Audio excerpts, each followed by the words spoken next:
د دوبۍ او سعودي مسافر دا ویډیو ضرور وګورئ. په ابوظبي کې یو ټیکسي ډرایور چې پښتون جی هغه یو ځل ریډ لایټ کراس کړو، ریډ سیګنل نی په روډ باندې دای کراس کړو او په هغه باندې 3000 روپۍ فاین راغلو. ابوظبي فاینونه چې کوم دی هغه لږ زیات دي. څومره ابوظبي مسافر دی ولته ډرایوینګ کوي ډرایور حضرات دي ای لپاره چې د دوبۍ یا د ابوظبي فاین چې کوم وي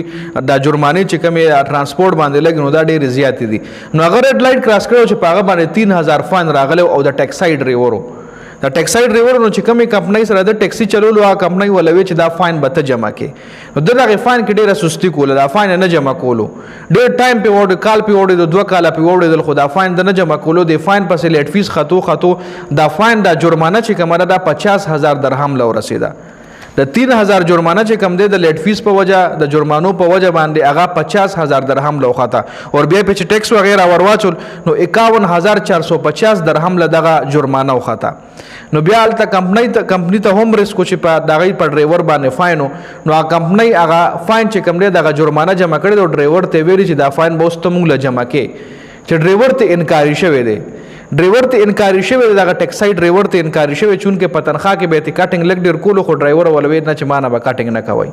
دا 51450 چې کومه دته کمپنۍ وسته خو دغه ډرایور چې کومو د ولا نه ورکوله د ورسره لانجې شروع کړې وي نو دا کمپنۍ په خپل ډرایور باندې کیس واچولو په عدالت کې په کیس واچولو سره مکمل ثبوتونه چې په دې تاریخ باندې دا فلانه ډرایور دی زمونږ د کمپنۍ ټیکسي چلای دا لمبرګاړي د سره د په فلانه روز په د باندې فاین راغو چون کې د لمونږ وارننګ ورک چې لکه را فاین جمع کا وقتن فو وقتن د لمونږ وارننګ ورکول چې فاین در پسې او دا جمع کا د نه جمع کول هغه فاین ډیر زیات هاي شو 51450 درهم لو رسیدو. زمونږ د کمپنۍ چې کم خطر و زمونږ د کمپنۍ لایسنس لپاره خطر و نو 51450 درهم فاین چې کم دی مونږ په دې تاریخ جمع کو دای رسید دی ټول مکمل ثبوتونه په عدالت کې وخولو. نو عدالت دا فیصله وکړه چې هغه ډرایور ته وی چې توس هر سکه د 51450 درهم به توس د کمپنۍ له جمع کې.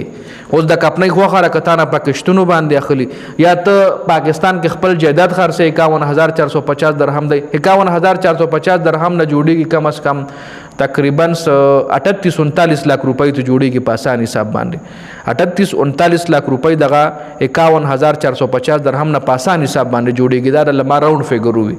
38-39 लाख रुपए چې کوم دي خامخا د بولوس په پاکستان کې زمکه خرته یا ک کمپنی خوي ولوي چې د سید بسته مونږ سره لس کالو کې دا ته فاین ته مونږ ختمه لس کالو کې دا ته مونږ پاکستانو ختمه داسې هم کې دي شي خو مطلب هډ خو جوړ شو ټینشن خو جوړ شو کنه. دغه ټیکسي ډرایور چې کوم د چوس لکه لیټ سپوز د میاشت 3000 تنخواه جوړوله نو دی په کې 15 خامخا دا کمپنی لم ورکي ک 1000 روپۍ 1000 درهم میاشم دی هر میاش ورکي 1000 درهم نو دا تقریبا 51 میاشت جوړیږي. 51 میاشت نه سو کال جوړیږي تقریبا 4 کال او 3 میاشت ته جوړیږي. نو 4 کال 3 میاشت به د کمپنۍ سره بندیوانی او بل دا چې هر میاشت په دې 1000 درهم چې کم د کمپنۍ له جمع کوي نو یو ډیره غټه خساره او یو ډیره غټه بیغوري. د ویډیو مقصد مې صرف دا چې زموږ ډیر پښتانه داسې دي چې هغه په دغه دوبۍ سعودي کې هم دغه ټیکسیان چلای هم دغه کمپنیانو سره ټیکسیان چلای نو چې کلم در باندې فاین راشي نو د دوبۍ او د سعودي چې کوم رولز دي کنه دا ډیر سخت دي. میکسیمم پیسې چې کوم دوبۍ جنریټ کوي یو ای چې میکسیمم پیسې جنریټ کوي د روډ نه پیسې ډیر زیات هغه یو باسي په ټیکسونو باندې په پارکینګونو باندې په دغه فاینونو باندې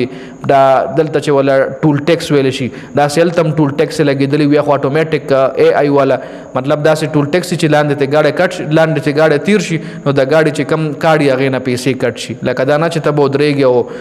بریکرې بدل لګیدلی او ټول ټیکس کې وکاس ولاړی او به تعالی پرچه درکې او ته په دغه رنگ ټول ټیکس تل نه دوبۍ سعودي کې. نو مطلب دوبۍ سعودي داسې ملک ته چې ډیره زیاته پیسې هم د دې روډ نه جنریټ کوي نو روډ نه پیسې جنریټ کوي نو بیا غي په دې کې قانون هم ډیر سخت امپلیمنٹ کوي. نو زما د ویډیو مقصد دا چې څومره هم ډرایور حضرات دي نو کوشش کوي فاین نه ځان بچ کوي ځکه غریبي ده او بیا هم چې فاین در پس راځي نو کوشش کوي چې په وخت جمع کوي. ډیره زیاته مننه د ویډیو کتلو. والسلام.